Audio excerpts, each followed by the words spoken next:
కొండల వెంకన్న నా బాధని చూసుంటాడు, శ్రీశైలం మల్లన్న కరుణించుంటాడు. కనుకే నీతో కట్టయ్యాను, చాలా హ్యాపీగుంటున్నాను.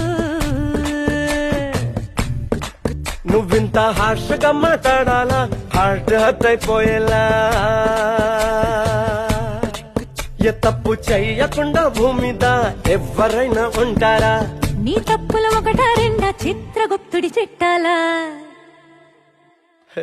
మిసాల పిల్ల, ఏంటి నువ్వింకా పడుకోలేదా? ఏ మిసాల పిల్ల, నీ ముక్కు మీద కోపం కొంచెం తగ్గాలే పిల్ల. నీ వేషాలు చాలే, నువ్వు కాకా పడితే కరిగేటంత సీనే లేదులే. రాజీ పడదామంటే రావే మాజీ ఇల్లాలా. నువ్వు రోజు పెట్టే నరకంలోకి మళ్ళీ దూకాలా. అబ్బా పాతవన్నీ తోడాలా.